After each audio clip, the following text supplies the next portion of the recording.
No niin, arvoisa yleisö, hyvät naiset ja herrat, oikein hyvää aamupäivää kaikille ja lämpimästi tervetuloa tähän työeläkevakuuttajat Telan ja Eurooppa-nuorten järjestämään seminaariin tänne Eurooppa-foorumiin. Tervetuloa kuulemaan asiantuntijoiden ajatuksia, näkemyksiä yhteistyön, integraation keinoista EU:n seuraavan 5-vuotiskauden aikana, kuulemaan ajatuksia vakauden rakennuspalikoista niin euroille kuin ihmisillekin, niin kuin meidän otsikkomme kertoo, ja itsekin keskustelemaan näistä. Epävarmuuden aika Euroopassa, millä rakennetaan vakautta, siinä se on meidän pääteemamme ja ydinkysymyksemme, jonka äärellä ollaan seuraavan runsaan tunnin ajan. Minun nimeni on Jussi-Pekka Rantanen ja ilo toimia tämän seminaarin juontajana, keskustelujen moderaattorina. Mukava olla teidän kanssanne ison, tärkeän, ajankohtaisen asian äärellä. Tutkimusten mukaan EU-kansalaiset kokee paljon epävarmuutta liittyen talouteen, työllisyyteen, maahanmuuttoon. Vakautta kaivataan monella eri rintamalla ja myös työeläkevakuuttajien näkökulmasta sen vakaa toimintaympäristö on tietysti ensiarvoisen tärkeä. Ja nyt kun Suomi on EU:n puheenjohtajamaa, niin nyt jos koskaan meillä on oikea hetki keskustella näistä tekijöistä ja keinoista, jotka sitä vakautta rakentaa. Ja mitä me se teemme, niin lyhyesti muutama sana tästä seminaarin kulusta. Meillä on siis 2 aihekokonaisuutta, on ne eurot eli talous ja on ne ihmiset eli työllisyys ja liikkuvuus. Ja lähdetään liikkeelle siitä talouspuolesta meidän erinomaisen kansainvälisen keynote-puhujan kanssa aivan kohta. Siihen saadaan rinnalle myös vähän työeläkevakuuttajien näkökulmaa. Ja sitten seminaarin loppupuolella tartutaan enemmän nuorten liikkuvuuteen Euroopassa, työllisyyteen, siihen millä tavalla tänne saadaan houkuteltua osaavaa työvoimaa. Kerrotaan näistä sitten matkan varrella lisää. Käytännön asioista sen verran, meillä tämä seminaari lähetetään suorana verkkostriiminä osoitteessa eurooppa.forum.fi/live, eli europeforum.fi/live foorumin verkkosivuilla. Jos teillä on ystäviä, tuttavia, kollegoita, jotka eivät tänne henkilökohtaisesti ole päässyt paikan päälle, niin kannattaa vinkata. Voi seurata verkon kautta myös. Striimitallenne jää YouTubeen ja teille kaikille, jotka jo seuraatte verkkostriimiä kotisohvalla tai työpaikalla, niin oikein lämpimästi tervetuloa mukaan. Voitte osallistua päivän keskusteluihin ja sosiaalisessa mediassa kannattaa käyttää tunnistetta Telafoorumi, #Telafoorumi tai sitten koko foorumin tunnisteita, hashtageja Eurooppa-foorumi, Europe-forum tai Turku. Tässä näet käytännön asioita ja nyt ollaan sitten valmiita lähtemään itse asiaan. Aloitetaan siitä taloudesta. Maailmantalouden, euroalueen kriisit meillä kaikilla tuoreessa muistissa ja niiden peruja, taloustilanne edelleen haastava aika monissa etenkin Etelä-Euroopan maissa. Ja lisää synkkiä pilviä on nousemassa sinne taivaalle orastavan taloustaantuman, kauppasodan, Brexitin niin edelleen vuoksi.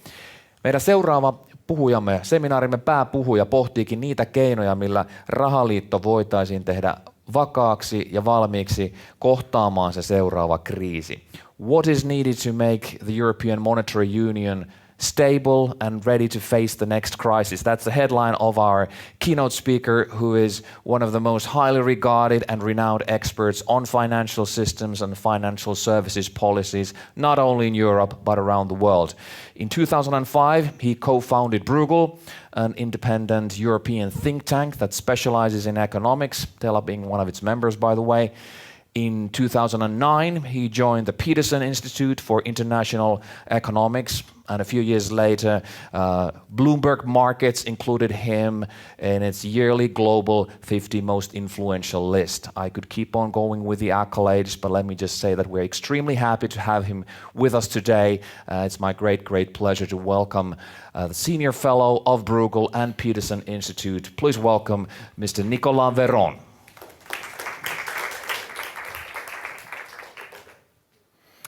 Thank you very much. It's a great pleasure for me to be here in Turku. It's my first time in Turku, so it's also a bit of discovery. I'm very grateful to the organizers, to Tela, which, as was just said, is now also a very treasured supporter of Bruegel, and also to the young Europeans. I look forward to the discussion. I have a few slides. I don't know if they can be put on screen, but if they're not, I will just speak from them. Okay. How do we get them here? Okay, it works. So I'm going to talk about making the euro area more resilient. I put more into parentheses because I don't think the euro area is as weak as it's sometimes painted to be. But clearly it would help if it could be made a bit more solid. So I have to apologize because my presentation will be slightly technical. I will speak from the point of view of financial and economic integration, and particularly financial and banking integration. So maybe I'll use a little bit of jargon. Soufiane told me it was okay. So if it's not okay, please raise your hand and interrupt me and say I don't know what I'm talking about. I will make three main points in this presentation. One, relatively briefly, is that the euro area crisis is over. We were reminded in the introduction that there are dark clouds, there are problems in the euro area, but I think it's important analytically to make a difference between these problems we are facing now and the existential problems that we were facing particularly during the decade from 2007, the start of the financial crisis, to what I view as the end in 2017. My second point will be about the lessons from the crisis, and especially the understanding of what was the engine, the driver of the crisis, and I will argue that it was the so-called bank sovereign vicious circle, and then I'll go into what we can do to, as in my title, make the euro area more resilient on the basis of this analysis and those lessons. So let's go.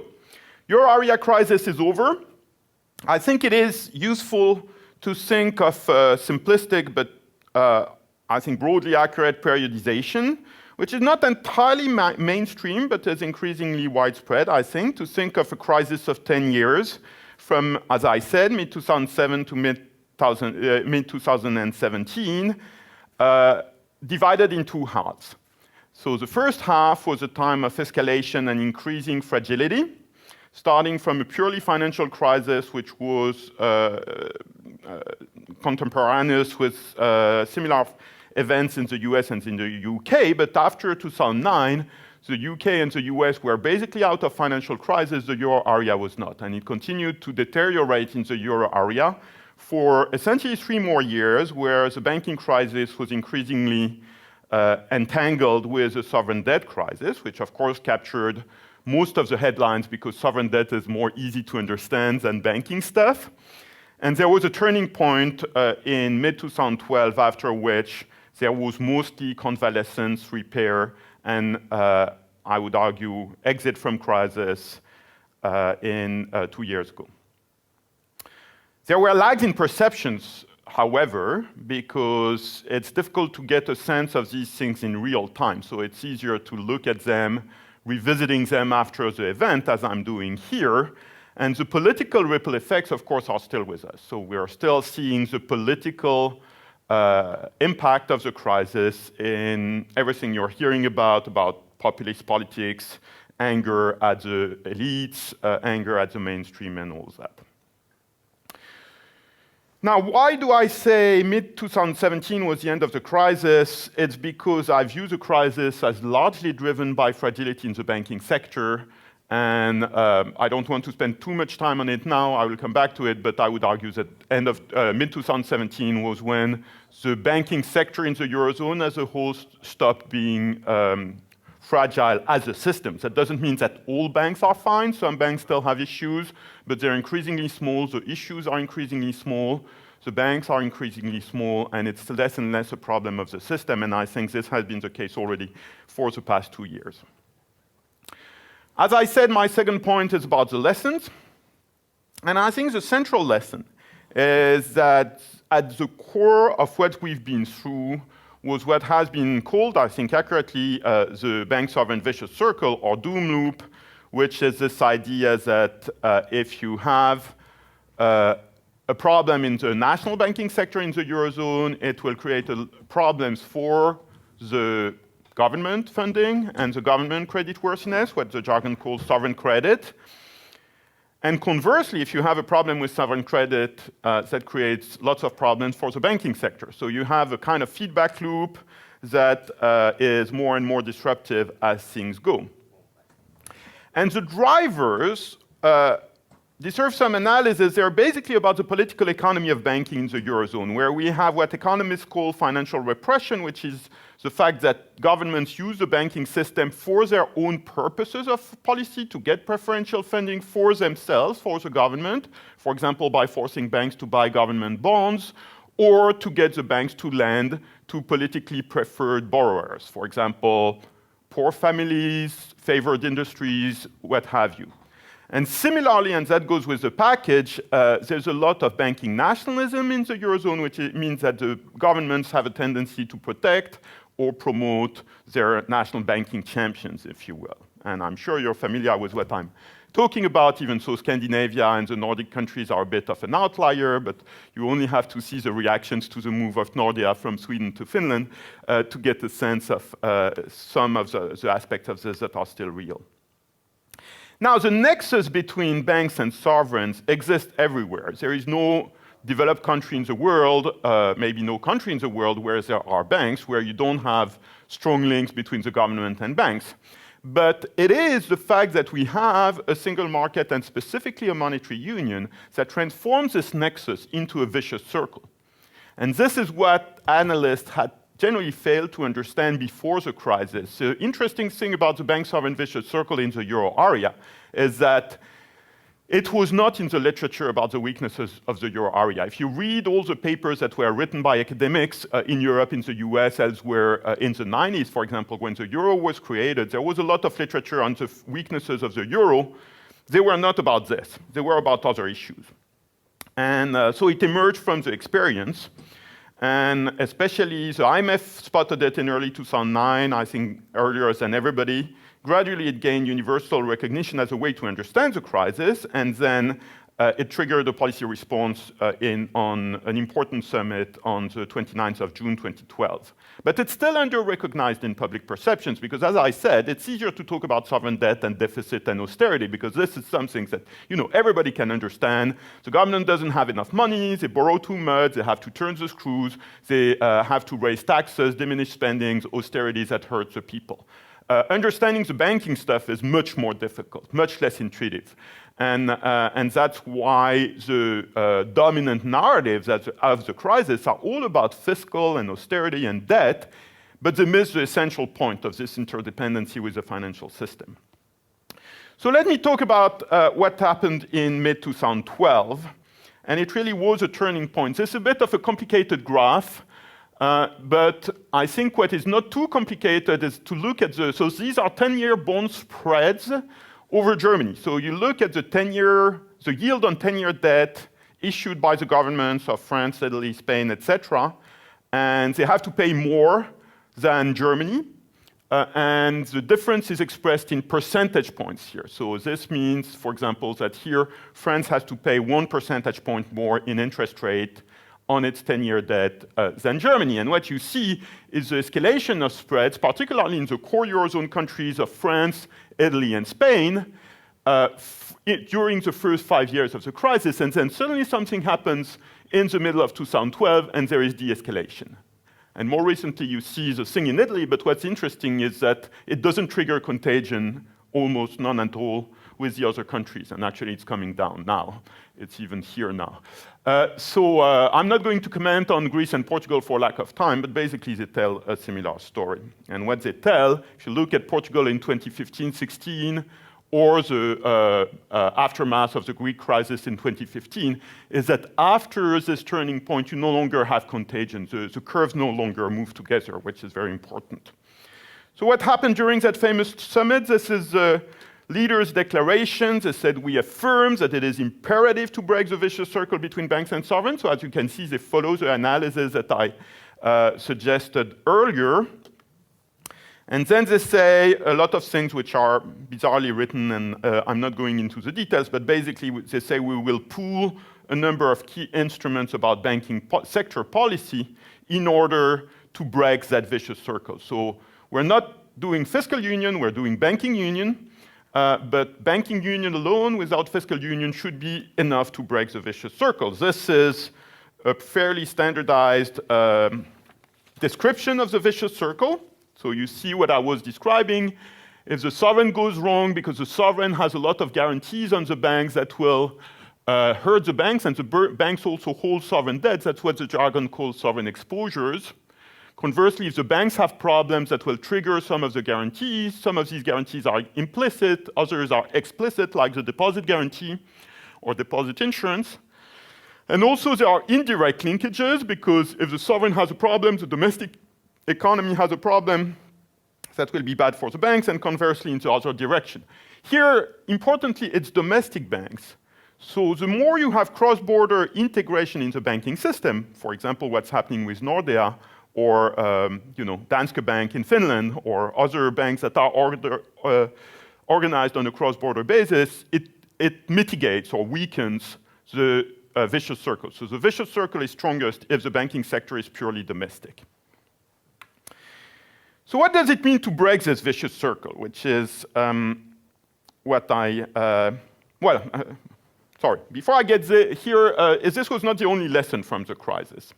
There were other lessons. I'm not going to spend too much time on them, but one of them is the importance of statistical integrity, and this is an issue that doesn't get sufficiently discussed in my view. As you know, Greece manipulated their numbers, especially the deficit numbers. Actually, they have been persecuting the head of the statistical office, who then corrected the numbers to get the accurate ones. His name is Andreas Georgiou. He's still not out of the woods, which is, I think, completely scandalous. It was actually not the first time, because there had been a first Greek statistical crisis in 2004. And when you look at the reforms that were passed after 2009, it's still not enough. So there is more power now for Eurostat, the European statistical arm of the European Commission, to have a bit more intrusive checks into the national statistical systems. But the case of Mr. Georgiou proves that the system is not where it should be, because it's simply not acceptable that in the Eurozone, a statistician who is only culpable of having done his job with integrity and gone against politicians should be persecuted in the justice system, which is exactly what's happening. The other lessons is that there is an elaborate edifice of rules, and again, you've heard about it a lot, the European fiscal framework, the European semester, the Stability and Growth Pact, blah, blah, blah. So what is generally referred to as EU fiscal rules, it's monitored by the European Commission. It doesn't work. It doesn't bite. There's a lot of time and energy and a little bit of money spent on that. It generates a lot of headlines in the media. You hear a lot of things like, Italy is not going to get the assent of Brussels on their budget. Doesn't matter. What we learned through these years of crisis is that this framework really didn't alter the behavior of member states. It is toothless. It generates a lot of bad will. Generally, it generates a lot of negative energy in the politics of the member states, but it doesn't change the behavior. What does change the behavior is market discipline, what the Italians call the tyranny of the spread, but only to a certain extent.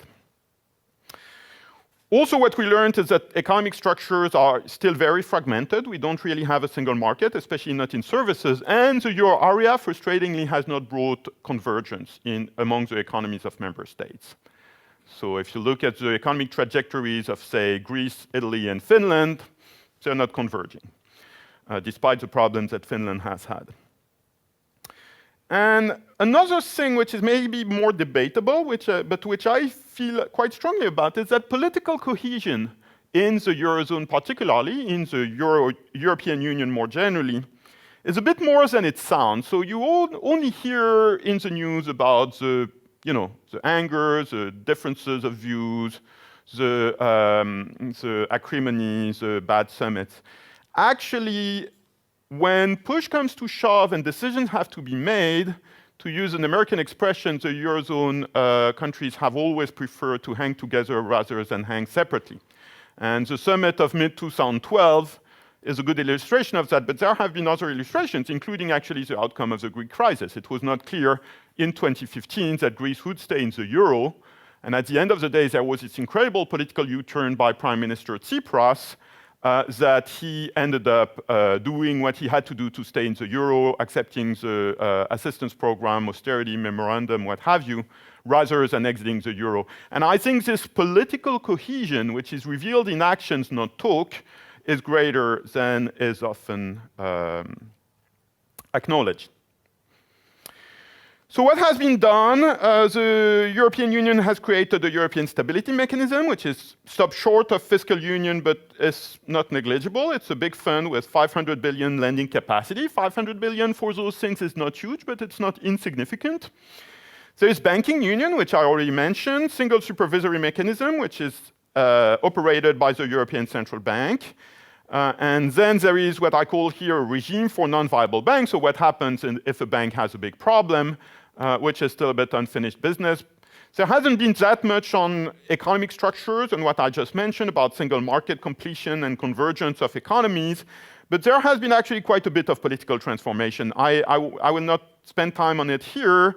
We'll come back to it, I'm sure, in the Q&A. But I would argue that the politics of the European Union, and particularly of the Eurozone, have become more integrated than they were 10 years ago or 12 years ago before the crisis. And if you look at the sequence of appointments at the European Parliament election itself this year, with a big rise in turnout, and at the sequence of appointments, I think it illustrates this point.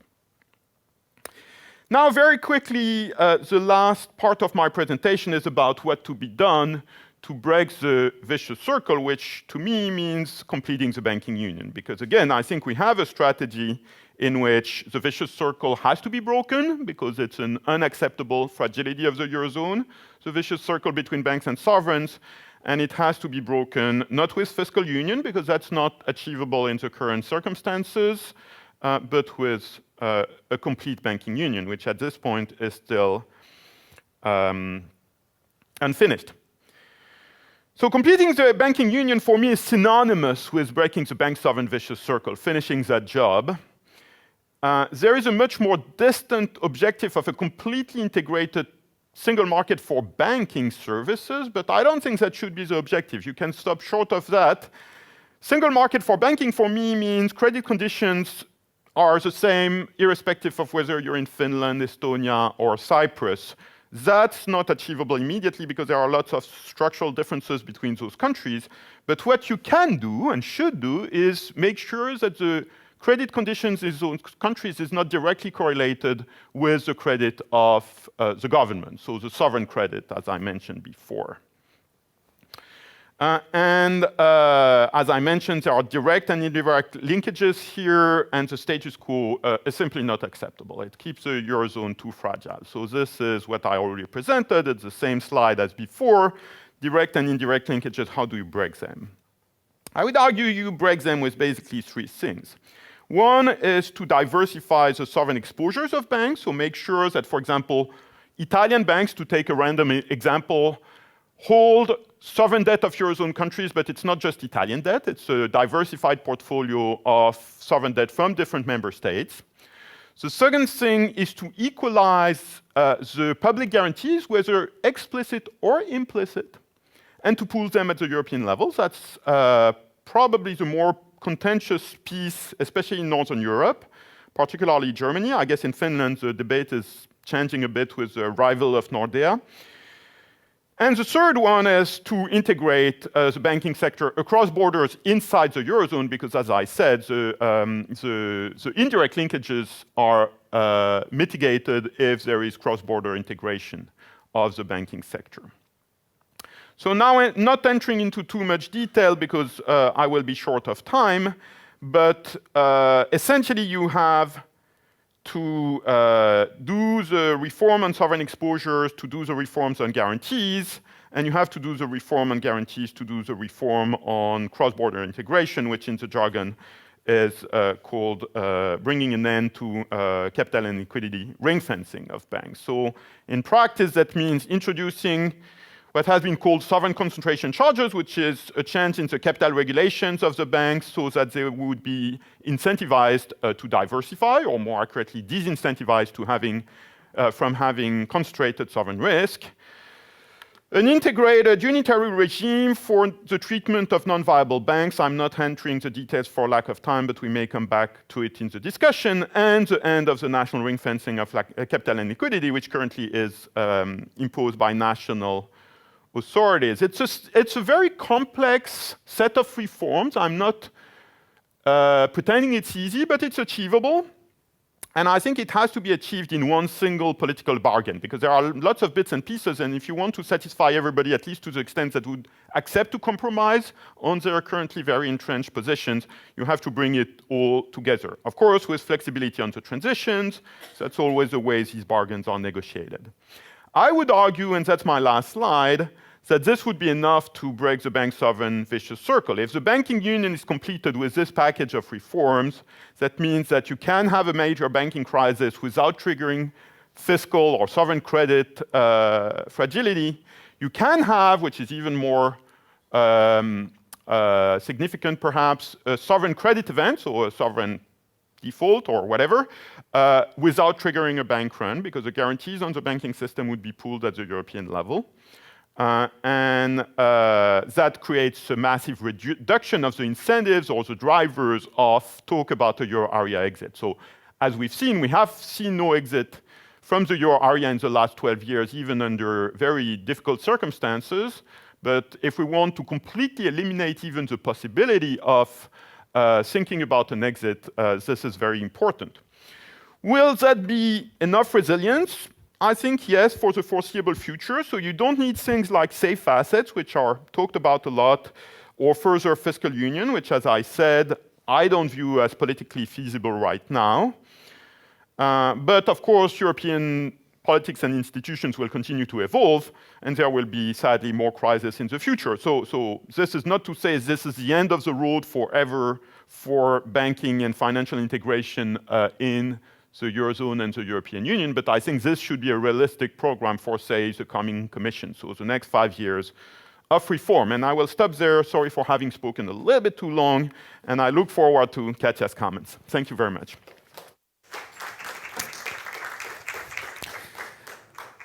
Mr. Véron, thank you very much for an excellent keynote, and thank you for sharing your expertise and insight. It was really interesting to listen to your thoughts on resilience and breaking the vicious circle, among other things. Now, as you mentioned, we'll get a little comment from the viewpoint of mutual pension insurance companies, and after that, time permitting, we'll get a few questions maybe from the floor. We'll see if we have time for that. Eli jos teillä on herännyt kysymyksiä, kommentteja, pitäkää mielessä. Jos vaan meillä hetki on aikaa tämän seuraavan kommenttipuheenvuoron jälkeen, niin otetaan niitä siinä vaiheessa. Mutta nyt siis Nicolas Véronin erinomaiseen keynote-puheenvuoroon saadaan kommenttipuheenvuoro sitten työeläkevakuuttajien näkökulmasta, ja sen meille tuo Varman pääekonomisti Katja Bjerstedt. Tervetuloa. Thank you.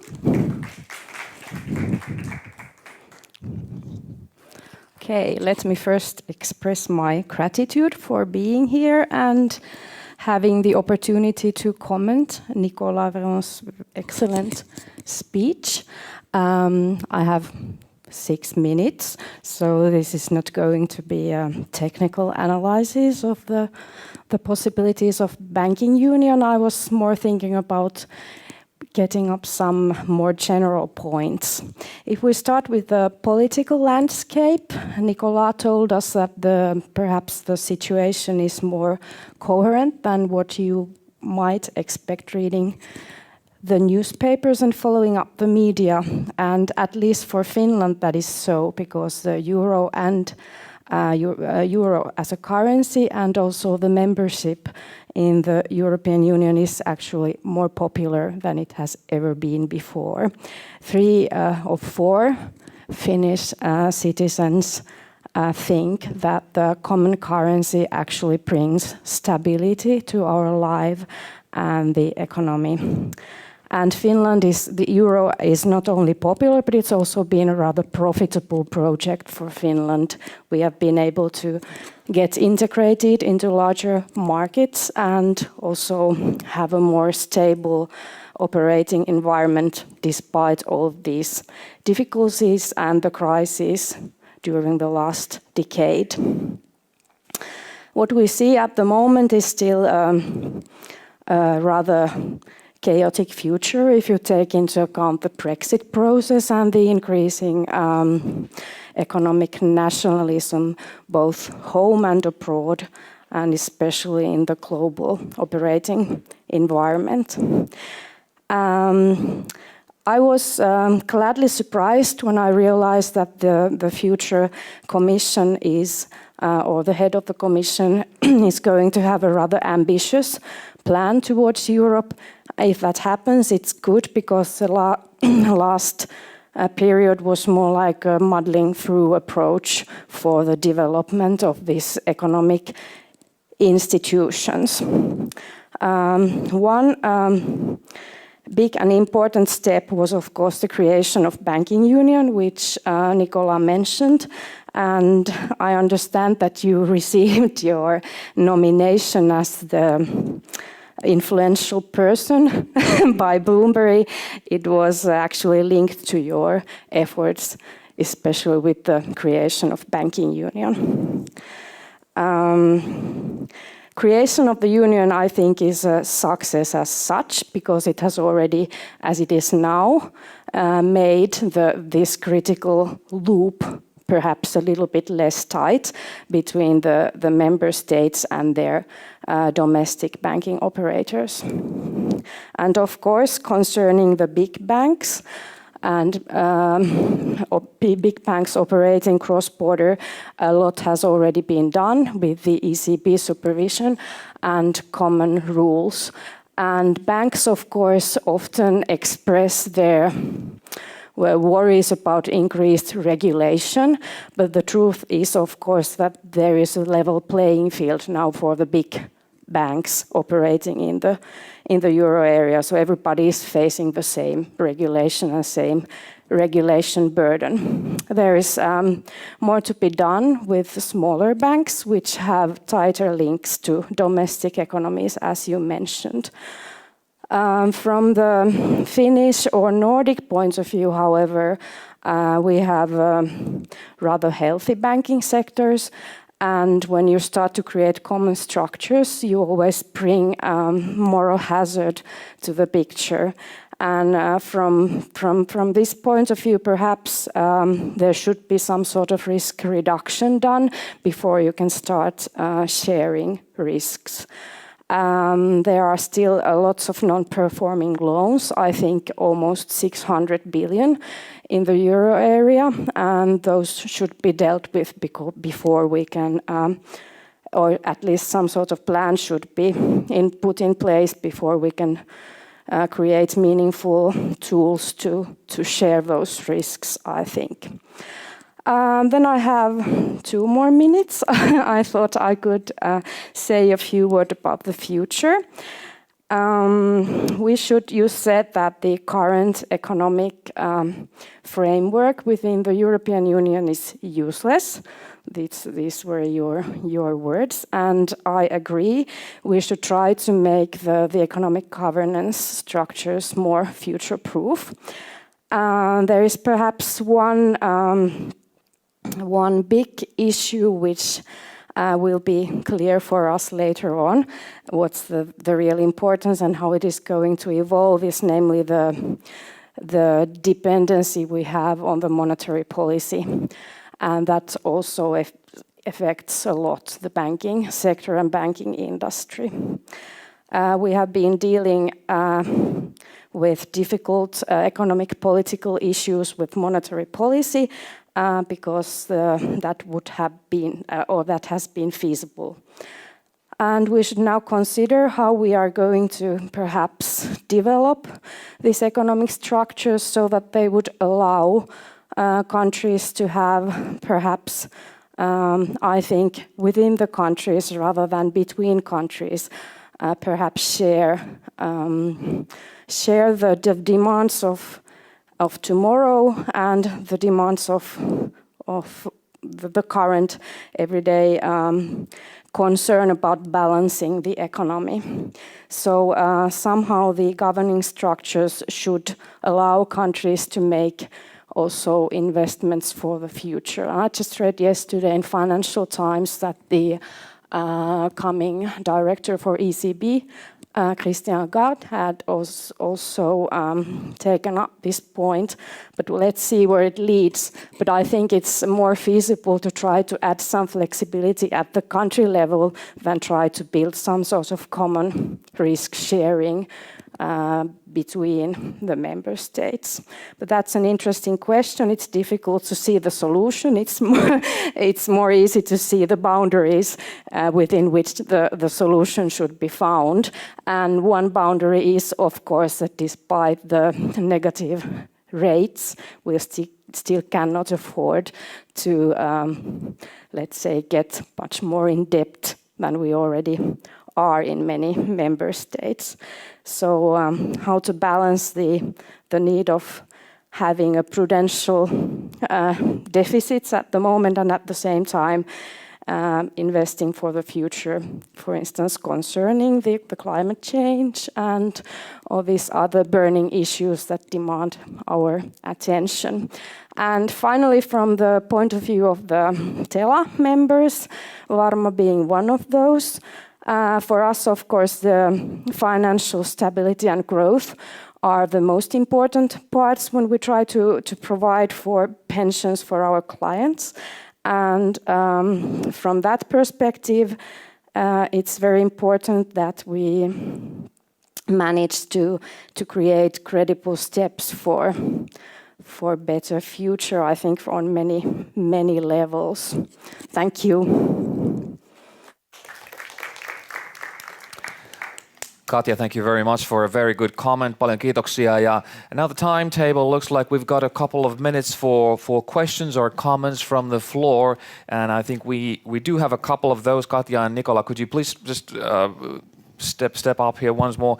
And we have at least two. So let's take a few quick ones. The first one from the first row, please. Thank you very much, Katja and Nicola. My name is Gurman Sani, Vice President of Jeff Finland, Eurooppa. My question is, I think Katja a little bit mentioned about, but from Nicola's perspective of developing the EMU, how good is the new Commission President's program, in your opinion? What a great question. Nicola.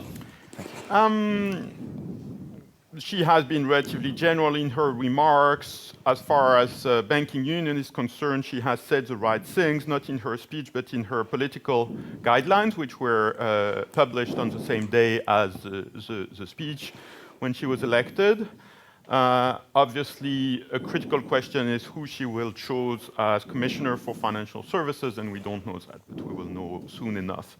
I think the key question, and here I will react to what Katja said, is what is the level of ambition of the next 5 years in this area? Because if you think about it, the policy reforms, the legislation on Eurozone reform and specifically banking union, everything was done under the second Barroso Commission. And Commissioner Barnier was a powerhouse, he made it happen, and there was a huge amount of legislation done. What has the Juncker Commission done for banking union? Zero in terms of legislation. They have done a lot of other good stuff in terms of the action of the Commission, especially in competition policy, in my view, but not in terms of banking union legislation. So the big question for Mrs. van der Leyen is does she restart this job and finish the job as I suggested, or is she adding 5 more years of inaction? That echoes the debate, which has been framed in political terms exactly the way Katja mentioned it, which is risk reduction versus risk sharing, which I connect with what you said at the end, which is how can we create financial stability in the Eurozone? I think at this point there is a complete analytical consensus. I'm not talking about special interest, I'm talking about the analytical understanding that we cannot get financial stability in the Eurozone without completing the banking union. And that requires, as I mentioned, equalizing and pooling the guarantees, explicit with deposit insurance and implicit with crisis intervention at the Eurozone level. Everybody agrees on this. There is no counter-argument. Now, there are huge special interests and there are huge political difficulties with that. But I think if you think in terms of risk reduction has happened. The banking system is sound now. We still have a little bit of problem here and there in this small Italian bank and this medium-sized Greek bank, but that's not a banking system-wide problem anymore, and I would argue it hasn't been for 2 years. And actually what happened in the last 2 years makes my point. That was a friendly message to Ms. von der Leyen. Thank you very much, Nicola. I promised another question as well, so let's take one more from the third row. Yes, please. My name is Ozan Yanar. I'm a Green politician. It was interesting. You said EU fiscal rules doesn't work, and market discipline somehow works. I think that was interesting because when I hear politicians talking, and if you think about the Finnish political discourse in the parliament, or like people who are MEPs, we talk a lot about these EU fiscal rules. Can you a little bit like open that statement of yours? I think it's really interesting. It's based on observation, and the point is that governments are sovereign. In our framework, at least, we have a certain notion of sovereignty bounded by EU and Eurozone institutions, and they have a lot of sovereignty on fiscal issues.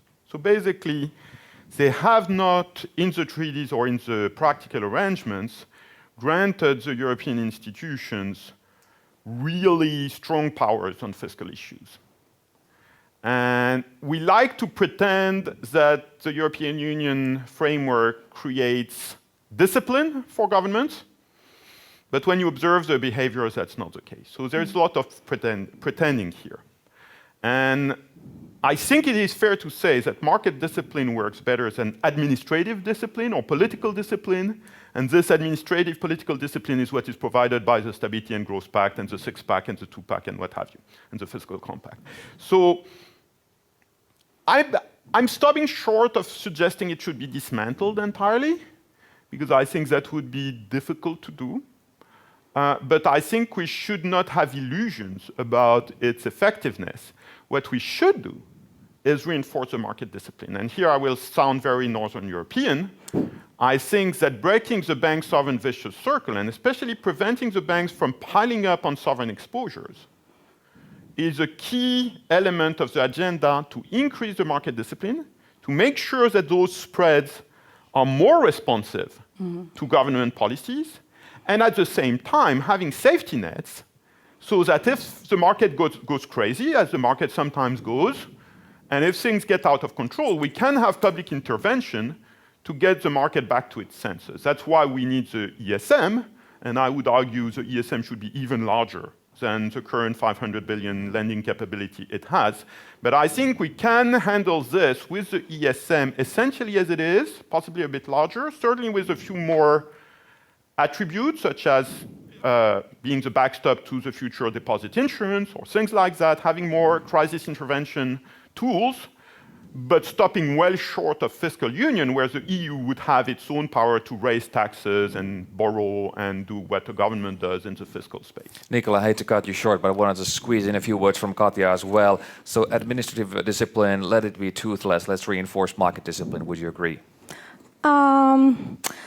To a certain extent, yes. I think, for instance, if you look at what has been happening in Italy lately, they didn't take very seriously the threats made by Commission, but once the spread started to increase, they got sort of more willing to do more reasonable things, perhaps. So they're at least keeping eye on that more than they are keeping eye on what the Commission is saying. That's a more effective tool. Katja and Nicola, thank you very much. And Nicola, at this point, I want to thank you once more. I've been told that you may have to leave during this event. So if that is the case, let me take this opportunity to say that I think we have. I can stay a little bit longer. We have to go on with the program. Yeah. But okay. If you can stay for the next 30 minutes, that would be great. If you don't, thank you for being here. Thank you for joining your expertise. We wish you all the best with your future and current projects. Ladies and gentlemen, Mr. Nicolas Véron and Katja Bjerstedt.